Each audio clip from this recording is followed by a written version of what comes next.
The real coach defence academy YouTube channel के अंतर्गत जो 11th-12th फिजिक्स हम स्टार्ट करने जा रहे हैं। 11th-12th फिजिक्स को जो बेसिक स्टार्ट कर रहे हैं हम, जो 11th स्टूडेंटों के लिए बेसिक हम फिजिक्स का स्टार्ट करने जा रहे हैं, जिसका जो basic mathematics for physics calculus का जो पार्ट 1 रहेगा, यानी कि जो इंट्रोडक्शन पूरा रहेगा। बेसिक जो फिजिक्स में मैथमेटिक्स का जो कैलकुलस हो जाता है, कैलकुलस का जो पार्ट जो हो जाता है वह बहुत ही ज़रूरी है, उसको हम स्टार्ट करेंगे। और एयरफोर्स, नेवी और एनडीए कोस्ट गार्ड स्टूडेंटों के लिए बहुत ही बेनिफिशियल साबित हो सकता है। सीरीज हम जल्दी ही स्टार्ट करेंगे टॉप 4000 क्वेश्चन सीरीज को।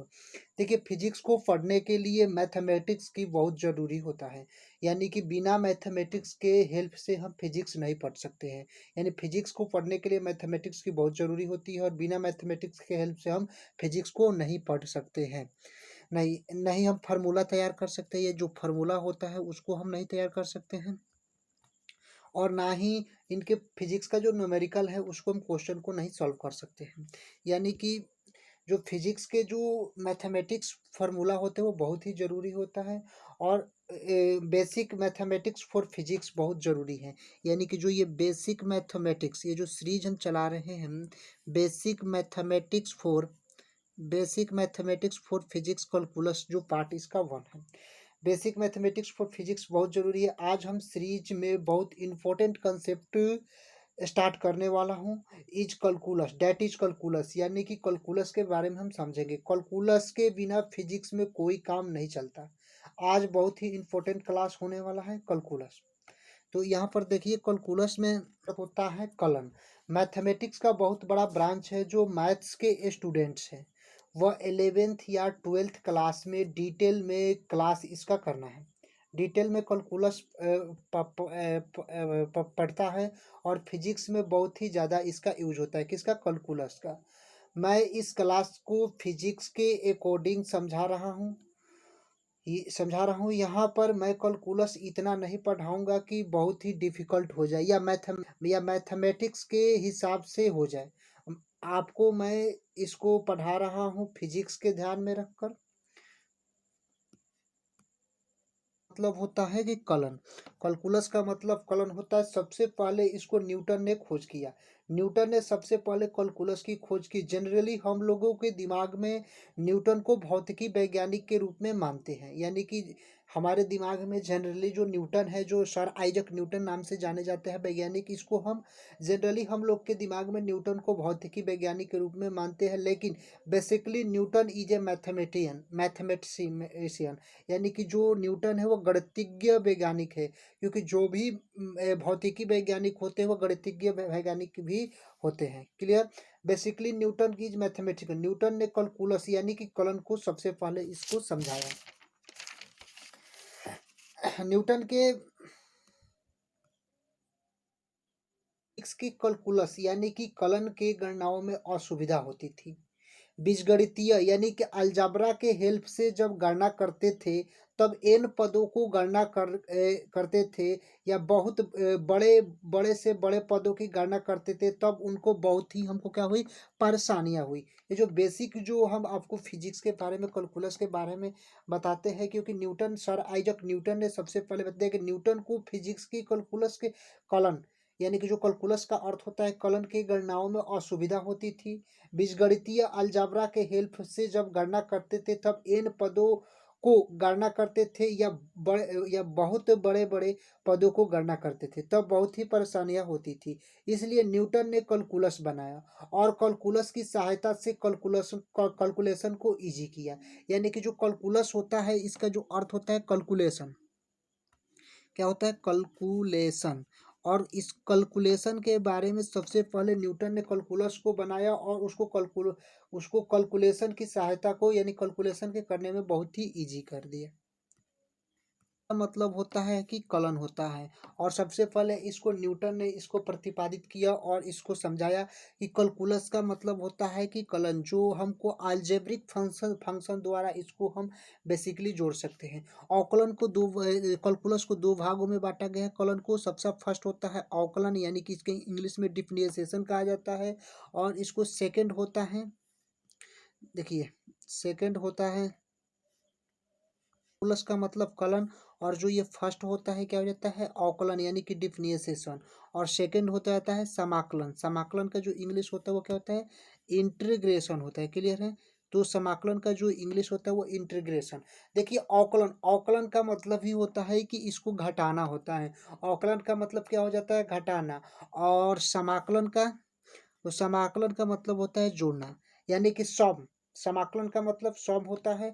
और और अवकलन यानी डिफरेंशिएशन का मतलब होता ही है कि घटाना।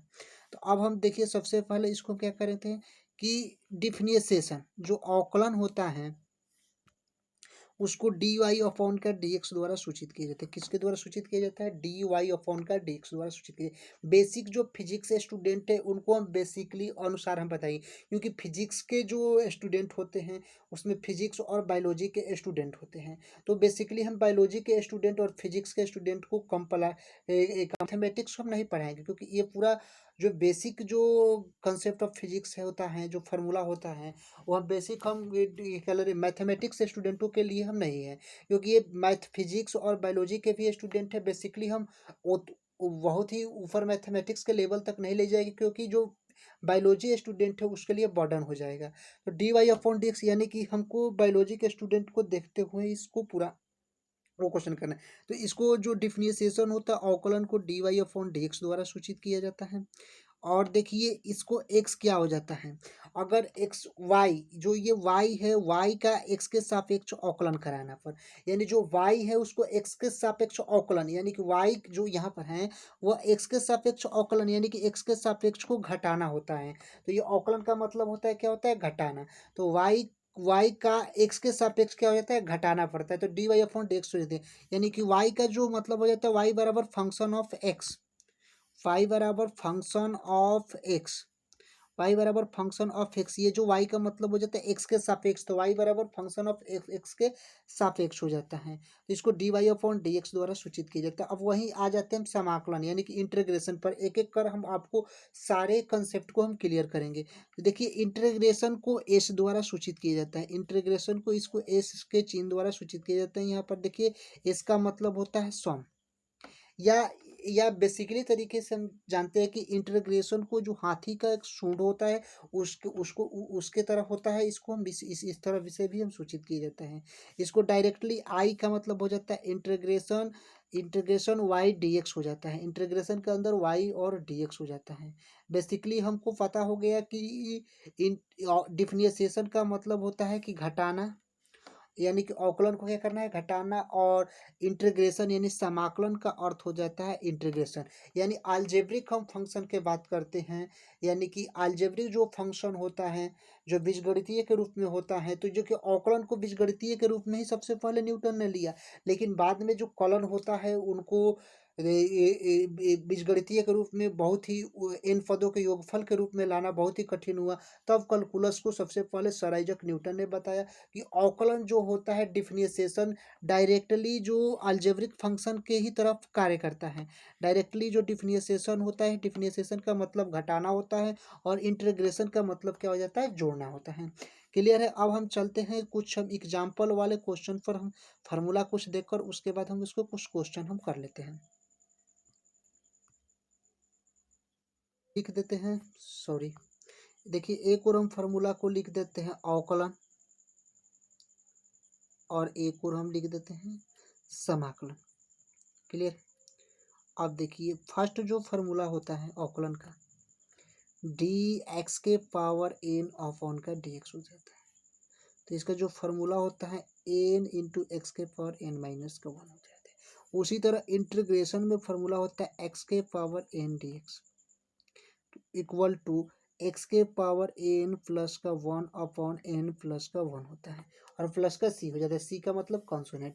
तो चलिए हम इस पर क्वेश्चन हम देख लेते हैं। देखिए फर्स्ट उसी तरफ फार्मूला है कि डिफरेंशिएशन डी एक्स के पावर एन अपॉन का D X N into X के पावर एन माइनस का वन होता है। यानी कि हमको पता हो गया कि डिफरेंशिएशन का मतलब होता है कि घटाना। अब इसका हम देखिए डिफरेंशिएशन डी एक्स के power N X D X के पावर 7 का डी एक्स यानी डी एक्स के power N upon D X के रूप में है। तो एन कितना है, तो एन कितना है 7 है, तो 7x हो गया। और जहाँ एन है वहाँ पर 7 हो जाएगा, तो n-1 तो यानी 7-1 यानी 7x के पावर 6 हो गया। अब देखिए यानी कि सिंपल डिफरेंशिएशन x के पावर 7 था, लेकिन जब हम इसको डिफरेंशिएशन कराए, अवकलन कराए, अवकलन का मतलब घटाए, तो यहाँ पर पावर क्या हो गया, x के पावर 6 हो गया। यानी कि अवकलन का मतलब ही होता है घटाना। उसी तरह इंटीग्रेशन, इंटीग्रेशन यानी समाकलन का मतलब होता है जोड़ना। यानी कि इंटीग्रेशन एक्स के पावर एन डी एक्स, जो फॉर्मूला होता है एक्स के power n+1 upon n+1 plus का सी हो जाता है। यानी कि इंटीग्रेशन का जो देखिए सवाल क्या है, इंटीग्रेशन एक्स के पावर 6 डी एक्स है। इंटीग्रेशन एक्स के पावर 6 डी एक्स है इक्वल टू एक्स के पावर 6 प्लस का 1 यानी एक्स हो गया, और एन कितना है 6 प्लस का 1 अपॉन 6 प्लस 1 प्लस का सी हो गया। यानी एक्स के पावर, देखिए एक्स के पावर 7/7 प्लस का सी हो गया। यानी कि यहाँ पर देखिए जो क्वेश्चन में है एक्स के पावर 6 है, लेकिन यहाँ पर जो आंसर है एक्स के पावर 7 प्लस का सी, यानी कि एक्स के पावर 7 और ये एक्स के पावर 6, यानी कि इंटीग्रेशन का मतलब ही होता है जोड़ना। तो यहाँ पर एक पावर अधिक हो गया, यानी कि जोड़ना ही होता है। और इंटीग्रेशन और डिफरेंशिएशन का मतलब होता है घटाना। यहाँ पर एक्स के पावर 7 है और यहाँ पर एक्स के पावर 6 हो गया, क्योंकि ये अवकलन, अवकलन का शाब्दिक अर्थ होता ही है घटाना। देखिए यहाँ पर हम लिखे हैं। और समाकलन का शाब्दिक अर्थ यानी कि इंटीग्रेशन का जो शाब्दिक अर्थ होता है वो क्या होता है, से जो अर्थ होता है कि जोड़ना होता है। एक क्वेश्चन और हम इसको एग्जाम्पल के और से देख लेते हैं। के क्वेश्चन है कि डिफरेंशिएशन डी एक्स के पावर 5 अपॉन का डी एक्स, तो इसका डिफरेंशिएशन 5x के पावर 4 हो जाएगा। कैसे, तो डी एक्स के पावर एन, देखिए डी एक्स के पावर एन अपॉन का डी एक्स जो फार्मूला होता है एन इंटू एक्स के पावर n-1 होता है। तो एन कितना है, तो 5, और एक्स कितना है, तो एक्स है, और n-1 यानी 5-1 क्या हो जाएगा, 4 हो जाएगा। 5 इंटू एक्स के पावर 4 हो गया।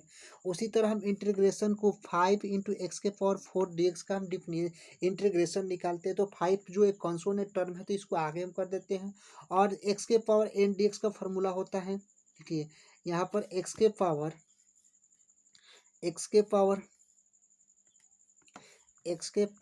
एन और डी एक्स का जो फार्मूला होता है वह एक्स के पावर एन प्लस का 1 अपॉन एन प्लस का 1 और प्लस का सी होता है। ये यहाँ तक तो फार्मूला याद है। तो आप देखिए एक्स के पावर एन, एन कितना है, तो 4 यहाँ पर है, 4 प्लस का 1 अपॉन 4 प्लस 1 प्लस का सी, यानी 5 इंटू एक्स के पावर 5 अपॉन का 5 हो जाएगा। 5 5 से कैंसिल हो जाएगा, एक्स के पावर 5 प्लस का सी। यानी कि आपको हम बता देते हैं कि अतः डिफरेंशिएशन अवकलन जो होता है वह इंटीग्रेशन यानी समाकलन का जस्ट उल्टा हो जाता है। अब देखिए कैसे उल्टा हो जाता है। यहाँ पर तो हम एक्स के पावर 5 का हम डिफरेंशिएशन निकालते हैं। एक्स के पावर 5 जो डिफरेंशिएशन हो जाता है वह इंटीग्रेशन में भी एक्स के पावर 5 होता है। यहाँ तक तो क्लियर। तो जस्ट इसका क्या होगा, अपोजिट होगा। क्योंकि देखिए 5x के पावर 4 हम डिफरेंशिएशन निकालते हैं, तो यहाँ पर 5x के पावर 4 का हम अगर निकालते हैं, डी एक्स के पावर 5 अपन डी एक्स का डिफरेंशिएशन 5x के पावर 4 निकालते हैं, और 5x के पावर 4 का डिफरेंशिएशन निकालते हैं तो x के पावर 5, इसका जस्ट उल्टा हो जाता है। इसका जस्ट क्या हो जाता है, उल्टा हो जाता है अगर हम डिफरेंशिएशन निकालते हैं। तो एक तरफ से हम इसको भी हम कर सकते हैं कि अलजेब्रिक फंक्शन के अनुसार हम कह सकते हैं, बीजगणितीय जो फलन होता है उसके अनुसार हम कह देते हैं कि जो डिफरेंशिएशन होता है उस डिफरेंशिएशन का अर्थ होता है कि घटाना, और इंटीग्रेशन का मतलब होता है कि जोड़ना। ये इसका मेन फैक्ट यही होता है।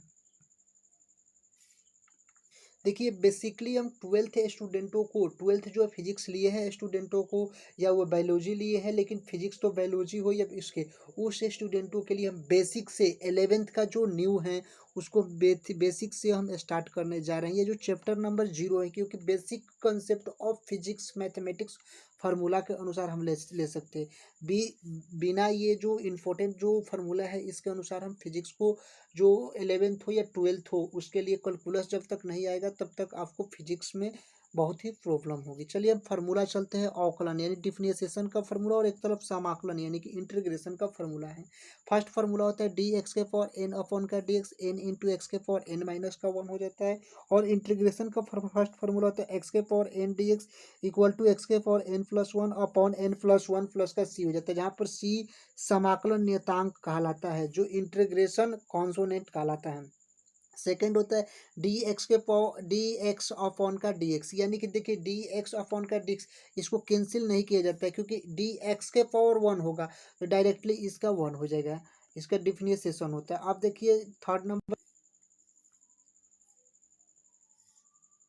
सेकंड है कि इंटीग्रेशन डीएक्स, इंटीग्रेशन डीएक्स का जो हो जाता है वो एक्स प्लस का सी हो जाता है।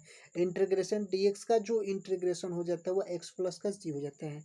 थर्ड जो फार्मूला होता है इंटीग्रेशन डी ई के पावर एक्स अपॉन का डी एक्स, तो ई के पावर एक्स हो जाता है। उसी तरह integration sorry differentiation D E के पावर एक्स अपॉन का डी एक्स, ई के पावर एक्स हो जाता है। उसी तरह इंटीग्रेशन समाकलन में देखते हैं तो इंटीग्रेशन ई के पावर एक्स डी एक्स को ई के पावर एक्स प्लस का सी होता है।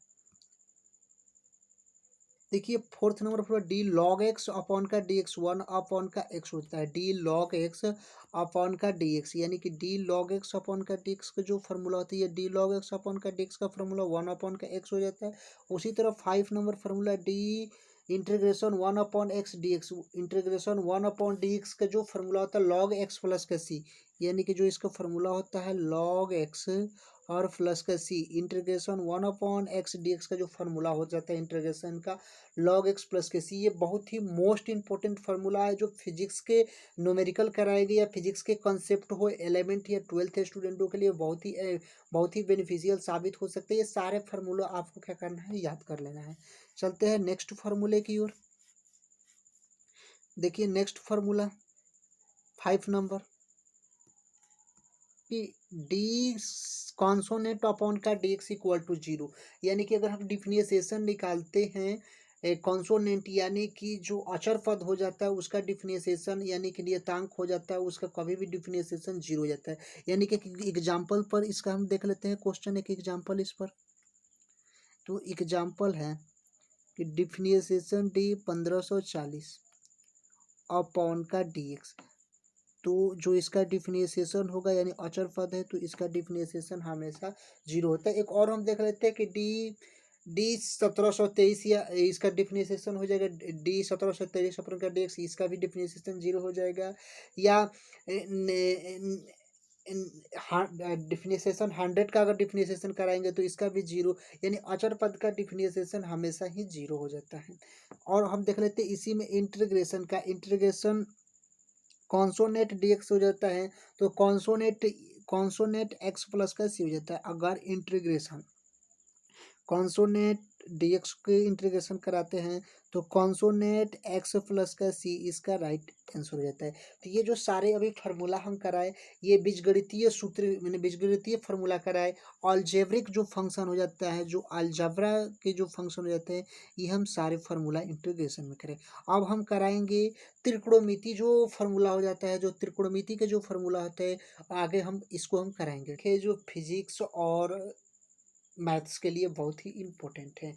अगर न्यूटन ना होते तो बहुत ही दिक्कत हो जाता है। ये सारे जो फिजिक्स हैं और मैथमेटिक्स है इसको हमको पढ़ने के लिए बहुत ही कम मिलता है, क्योंकि जो कैलकुलस जो मोस्ट इम्पोर्टेंट है ये जो लिखे हैं वो सबसे पहले सर आइजक न्यूटन ने किए और अलग अलग आकर अनेक वैज्ञानिक उसके बाद शोधन किए। तो सबसे पहले मुख्य रूप से इंटीग्रेशन का दाता यानी कि कैलकुलस का जो दाता कहे जाते हैं वह सर आइजक न्यूटन कहलाते हैं। चलिए अब हम चलते हैं त्रिकोणमिति फार्मूला के ऊपर। त्रिकोणमिति जो सूत्र होते हैं वो क्या हो जाते हैं, देखिए 6 नंबर जो फार्मूला होता है D sine x upon D X का जो त्रिकोणमिति फार्मूला होता है वो कॉस एक्स हो जाता है, D sine x upon D x cos x हो जाता है। उसी तरह integration sine x D X हो जाता है तो माइनस कॉस एक्स प्लस का सी हो जाता है। हमेशा अगर देखिए अगर इंटीग्रेशन में अगर प्लस सी यानी कि कॉन्सोनेंट अचर पद नहीं भी लिखते हैं तो चल जाता है, अगर माइनस कॉस एक्स हो जाएगा तो डायरेक्ट ये भी सही है। अब देखिए 7 नंबर होता है डी कॉस एक्स अपॉन का डी एक्स, माइनस का साइन होता है, माइनस का साइन एक्स हो जाता है। और इंटीग्रेशन में integration cos X D X, अगर integration cos X D X हो जाता है तो साइन एक्स प्लस का सी हो जाता है। क्लियर है। एक बार इसको हम एग्जाम्पल की तरफ से समझा देते हैं कि डी कॉस एक्स अपॉन का डी एक्स इसका माइनस का साइन एक्स हो जाता है। क्लियर है।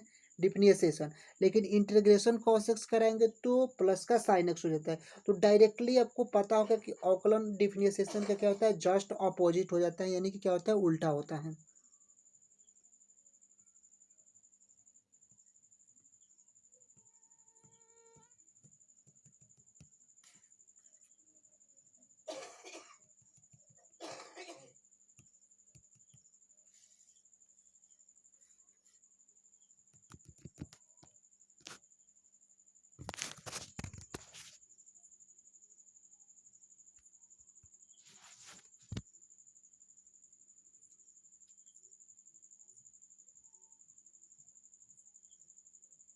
माइनस का साइन एक्स हो जाता है और integration cos x dx plus का साइन एक्स प्लस का सी हो जाता है। क्लियर। देखिए 8 नंबर जो फार्मूला होता है कि D tan x upon D X sec square X हो जाता है, और इसका इंटीग्रेशन कराते हैं। अगर integration cosec square X D X का कराते हैं तो माइनस का कॉट एक्स प्लस का सी हो जाता है। Causes square X D X का जो इंटीग्रेशन होता है माइनस कॉट एक्स प्लस का सी। 9 नंबर है डी कॉट एक्स अपॉन का डी एक्स। अगर डी कॉट एक्स अपॉन का डी एक्स जो डिफरेंशिएशन कराते हैं कि डी कॉट एक्स अपॉन का जो डी एक्स हो जाता है वह माइनस का कॉसेज स्क्वायर एक्स हो जाता है। क्या हो जाता है, माइनस का कॉसेज स्क्वायर एक्स हो जाता है। और यहाँ पर हम कराते हैं 9th नंबर फार्मूले, यानी कि 10th number D sec X upon का D X sec X into tan X हो जाता है। ये डिफरेंशिएशन कराते हैं डी सेक एक्स अपॉन का डी एक्स, यानी कि डी सेक एक्स अपॉन का डी एक्स कराते हैं तो sec X into tan X हो जाता है। उसी तरह हम डिफिनिश इंटीग्रेशन कराते हैं sec X into tan X का। अगर इंटीग्रेशन कराते हैं sec X into tan X का कराते हैं तो इसका जो इंटीग्रेशन हो जाता है वो सेक एक्स प्लस का सी हो जाता है। इंटीग्रेशन क्या हो जाता है, तो सेक एक्स और प्लस का सी हो जाता है। क्लियर है। तो ये सारे जो फार्मूले हैं आपको समानता हम बता दिए कि अवकलन और समाकलन में क्या है। ये सारे फार्मूले आपको क्या करना है, याद कर लेना है। डी कॉस एक्स यानी कि डिफरेंशिएशन, देखिए differentiation D cosec X upon का डी एक्स माइनस का cosec X into cot X हो जाता है। अगर differentiation D cosec X upon का डी एक्स हो जाता है माइनस का cosec X into cot X हो जाता है।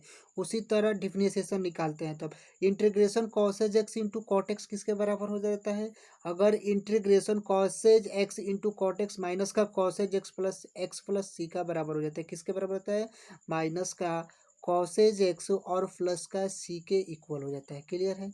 अगर ये जो physics by Niranjan Shrivastava sir, आपको हम बता देते हैं कि जो 12th के स्टूडेंट्स हैं या 11th में है, बेसिकली जो 11th के स्टूडेंट है उसको हम जीरो लेवल से फिजिक्स स्टार्ट कर चुके हैं। और इसका जो कैलकुलस है, ये जो कैलकुलस का जो मैथमेटिक्स जो बेसिक कंसेप्ट का जो फार्मूला है वो इसका पार्ट 1 है।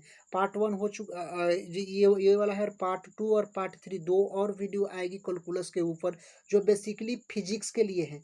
ये नहीं कि कैलकुलस हम स्टार्ट किए हैं तो ये मैथमेटिक्स के रूप में नहीं ले जा रहे हैं, हम फिजिक्स के अंतर्गत ले जा रहे हैं।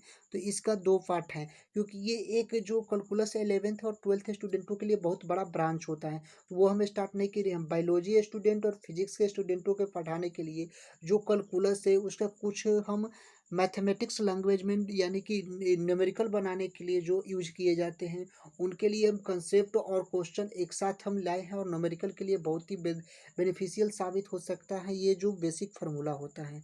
तो मिलते हैं नेक्स्ट वीडियो की ओर, तब तक के लिए जय हिंद, जय